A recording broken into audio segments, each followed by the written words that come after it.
All right, start sanding. What I did is I took the, I don't even know what the hell this is. It's like a polisher or something like that. Dual action, the DA, 6-inch. So let me show you. All I did is sand it down, just using 240. I could have came back and got out. Down here looks like there was an accident. I'm not done primering. I just want to show you. I could have came and hit a Bondo and then came back with another 240 or 800 and got that out. But I already know that I'm gonna go with the chrome bumper. I just wanted to, I still gotta primer that obviously. My phone's about to die, so I wanted to get a couple clips in. So long story short,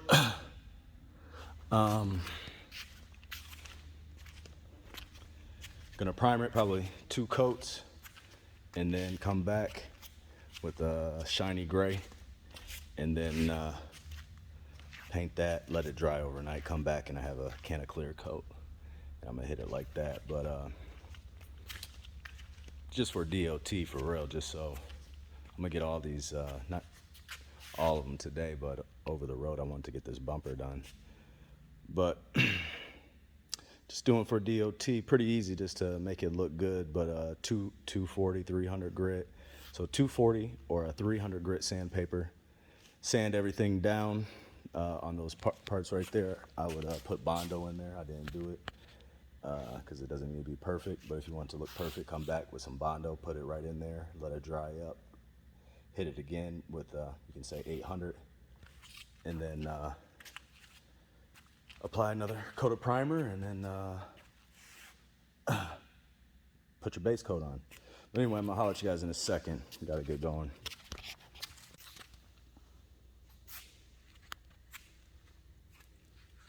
Came out all right.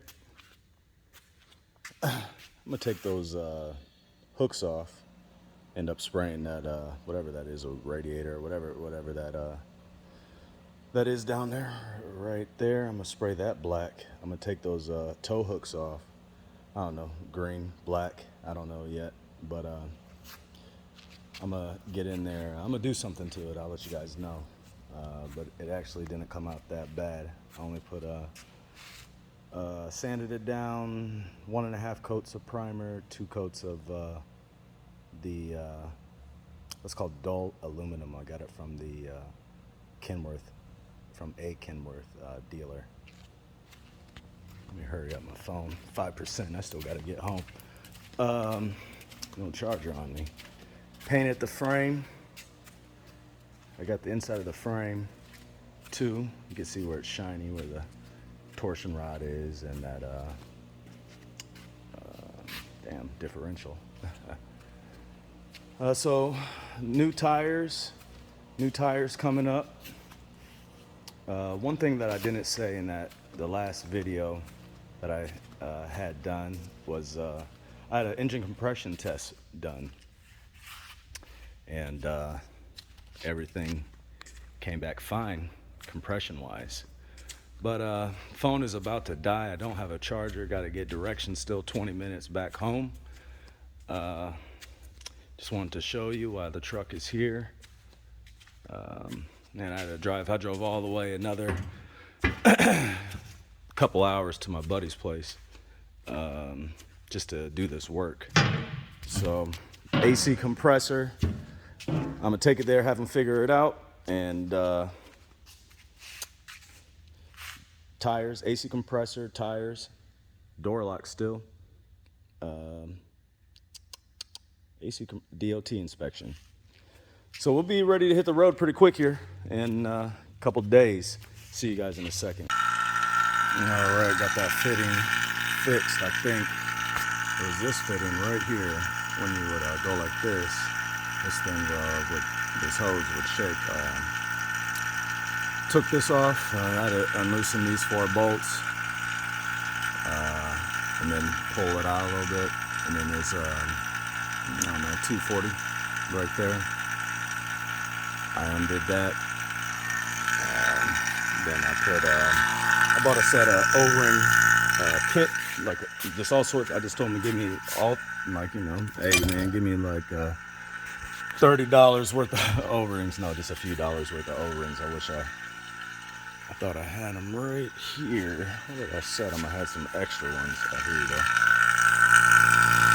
So I just asked for some of them are like that, right there. And then some of them are going to be will look like that. So vacuum pump right here. This thing was $20-$30 off eBay. You take the vacuum pump, you get you a set of gauges, get those off eBay too. Like that yellow. So this one, high side, low side, they're all different sizes. That low side is, I think, smaller than one side is smaller, one side is bigger. So you just find your AC port, 2 AC ports, put it on there. Make sure that you make this open. You're going to turn both of these open. It's going to push that Schrager valve in, and now the vacuum can suck out of here. I had these all the way turned to the left, so they're open. So this way, turn that way, they're already open. So then, when you first get it, let's say you had a leak. Let's say you have no refrigerant or whatever, it's going to say 0. And then once you start that vacuum, if everything is open and closed right, then it's going to drop below 0, right? Then I'm going to do this for about an hour. And then when I come back an hour later, I'm going to take both of these and turn them off. It's all right. I'm going to shut it off. So then what that does is that seals the AC line, it seals this right here. It just seals that, okay? It just makes sure no air comes from out of there and escapes through your manifold right there. And then, so after you close it, you're gonna turn your vacuum pump off.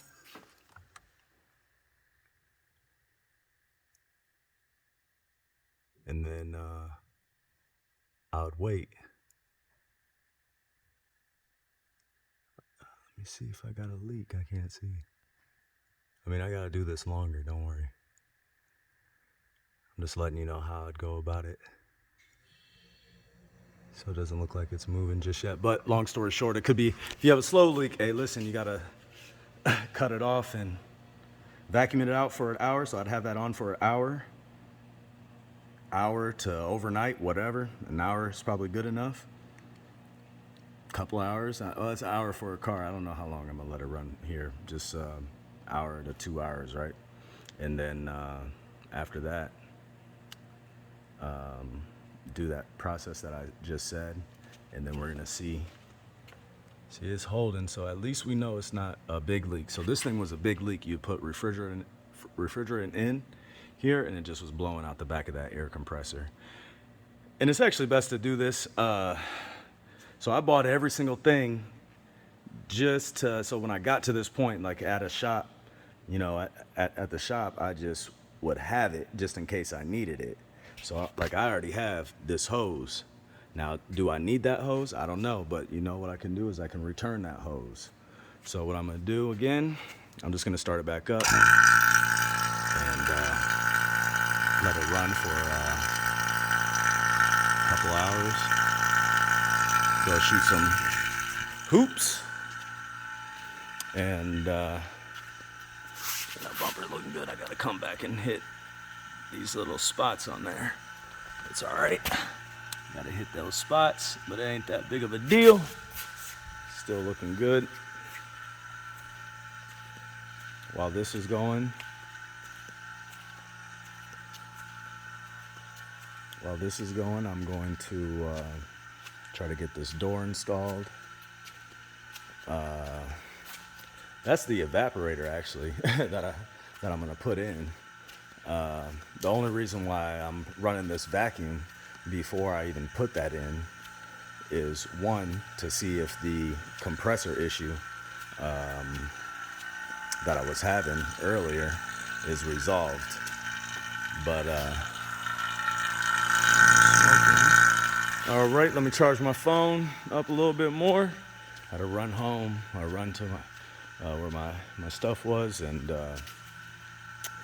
get my charger. But let me charge it up some more, and I'll probably get back to you guys in a little bit. Man. It held. So it held.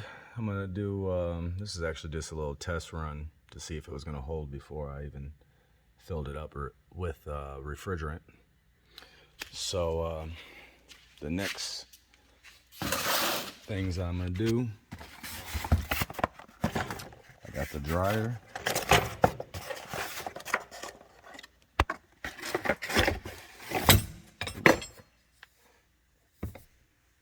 I got the dryer right here.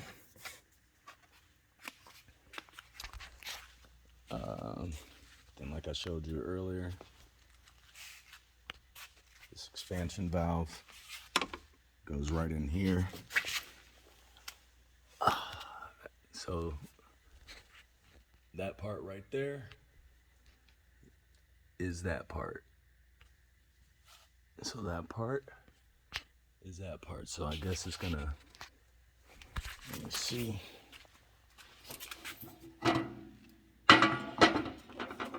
It's pretty much gonna sit in there like that with that piece right there down.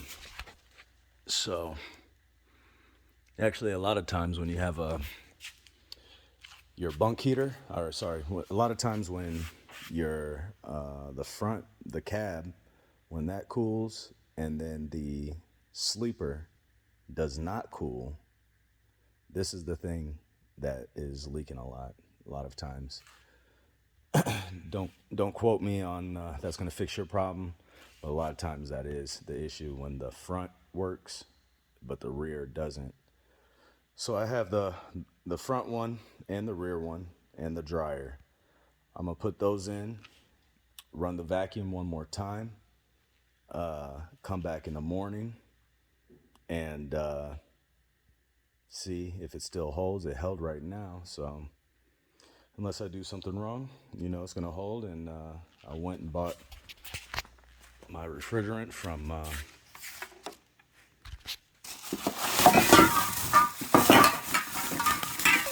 let me see, I got some oil.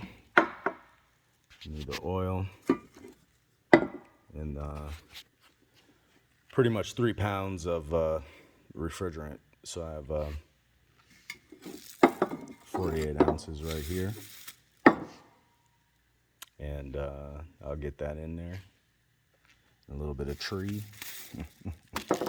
Some of that green tree. So I'm gonna put that in there with that oil. If you don't put the oil in this way, you could take that back. If it was easy, you could take that back piece off, put the oil in there, or you could. This is where the dryer is at, right there, and I can't get to show you what it is. Just some bolts in the back, right there. Some bolts right in the back side of that.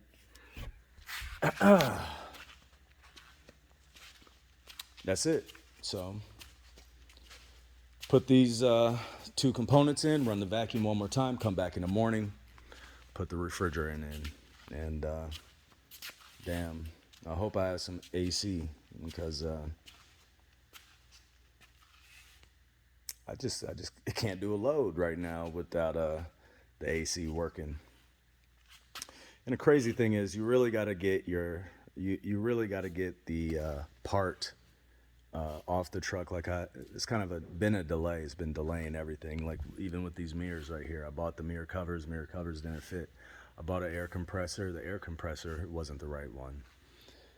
But really what happened is I just gave them the last 6 of my VIN. They gave me the part, and then it just sucks when you get the part from somewhere and you get it from one state and you don't install it until the next state, just because you're trying to do something proactive.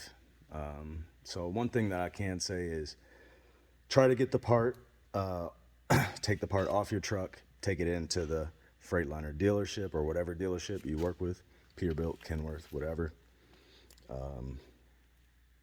Take it in, have them match it up, and then put it back on, or at least when you buy it, take it out the box, look at it, compare it to the part that's on the truck, and then go on and install it. Just make sure it's correct. One thing, one reason why I was unable to verify that is because I ordered about $1,800 worth of parts at one time.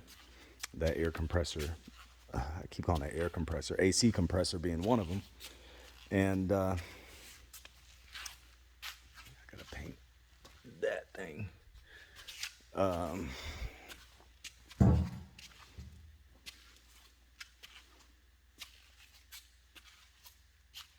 Yeah, so when I ordered all those parts, I just was unable to verify every single one. This truck is holding air. It held air for 2 straight days before. Last night when I backed it out the shop here, I had a real bad brake leak, but my phone was about dead, and I didn't have a flashlight to see where it was coming from. Started up today, stopped it, all that, and no air leak. So I'm gonna do this AC, do this work. I'll probably just cut the video off for this episode, just showing the AC progress, and then we'll pick up more than likely tomorrow after everything's done with this. And I have a sway bar down here that's just rattling, and then the front end, that sway bar that's right down in there, right, goes from one side, and it's that bar going across. So that sway bar's rattling, but like I'm saying, we'll get that corrected. Man, that stuff looks so nice. I just can't believe how good it came out. I mean, it's not perfect, but came out great. I already smudged it up, but right here. Let me do this. I'll holler at you guys in a second. Yep, so what I did is there's right here, it's a U-bolt pretty much. It goes right around, and on the back side here there's there's one 15 millimeter nut, one 15 millimeter nut on the same one 15 millimeter nut, the other one 15 millimeter nut. There was I think a T40 right there, something like that, T40, 45, something. I took this, I'm coming with this flathead. Let me see. And this thing will just fall right down eventually. So when you pry something, don't just go like this. Go like this. Turn it to the side. That's how you pry. Even in when you do trim in the house, you pry like this. You just don't pry like that and pull it off. You pry like that. So I'm gonna stick that right here, and this thing probably just fall down. So I got it kind of loose.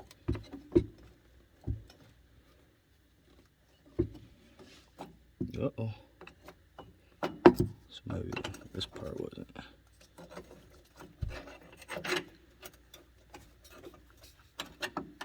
Probably still had to come out a little bit. Oh, there we go. Yep. So it came out. It just got caught up on this bracket. This bracket's here to keep that thing from falling out. So let me finish. All right, while I wait for the vacuum pump, I think it's a 22 on one side, and I don't know what that is, 1822 or something. Gonna get these sleeper shocks replaced. I'm gonna wait for tomorrow. It's like 3 o'clock in the morning, man. For real, it's 3 o'clock in the morning. I've been at it since this morning.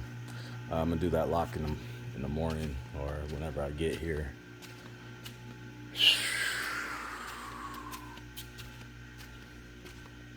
So we'll do the 2 sleeper shocks tonight. That one over there is a BI.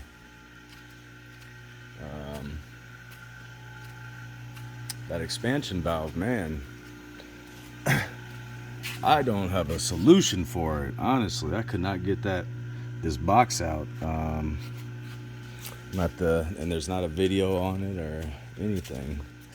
But there's some clip that I'm missing in how it's in there. There's just no other fastener to get to. So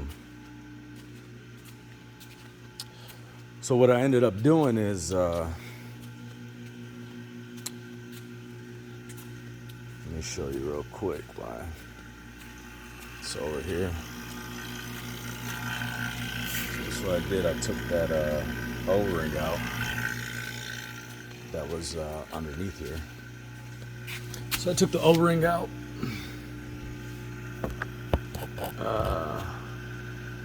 cleaned it up. Go ahead and focus.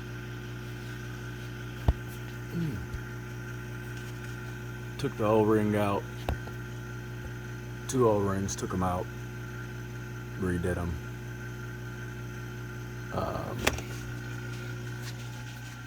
Sorry, I took the 2 O-rings out, put the new ones in, man.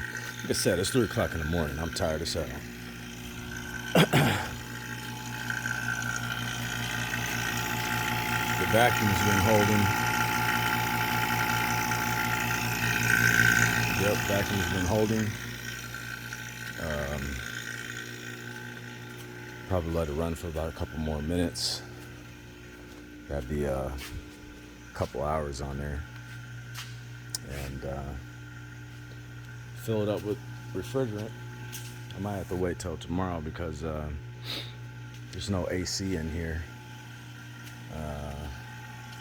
And it's cool in here, hot outside. So I'm gonna have to run the truck. So what I'm gonna do is tomorrow pull it outside, start it up, fill it up, you know. But let me get the last sleeper shocks on. So I'll probably do the sleeper shocks, this AC situation. What else? Door handle. I need to get that damn door handle out there. That's what I'm gonna do. I'm gonna take it into the shop, one of these stores, one of these mechanics, have them do the sway bar just because can't jack the truck up. I also found out, damn, this. Let me show you what's moving right here. Try to hear this thing. Let me see.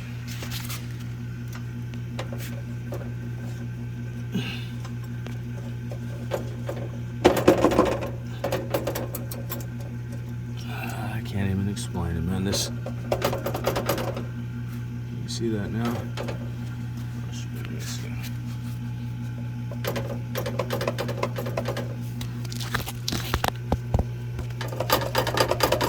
Yep, so I need to get a bolt for that. That's a radiator bouncing. Yep. All right. See you in a second. All right, windows dirty, but the windows are up. Windows dirty, but the windows are up. You know what I'm saying? AC working. Went, took the truck, got some work done. Let me tell you what I got done, man. They talked them boys at Freightliner down. Tried to charge me $800. I had, let me see. Let me set you up here. All right, last time. Sorry, I got a text. When I had the cruise control, I had the computer software updated that messed up my cruise control. Went back to original, so I had them take off the not the governor. I actually keep the governor on here, but I set the governor at 85. Let me see. Had some tie rod. Had the nut on there tightened up. That thing was bouncing around.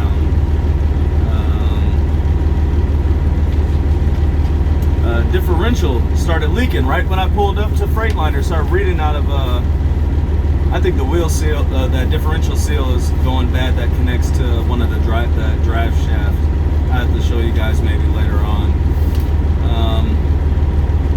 But really, that's it. Let me see. Yep, that's it. I'll put there was a couple things, man. They did a couple electrical things, tie rod, not too many things, just, and I had them give me a vehicle inspection, not a DOT inspection. I'm actually about to go get my DOT inspection pretty quick here, tomorrow actually. First load should be tomorrow, or not tomorrow, the day after tomorrow. Get my tires, my DOT inspection, my stickers, and my plate for the truck, because this is not my plate for the truck. So yeah, we're just gonna end this episode right here. AC fixed, blowing cold, both sides, bunk out of everything. It worked. Hey, I'm gonna see you guys in the next episode. Later.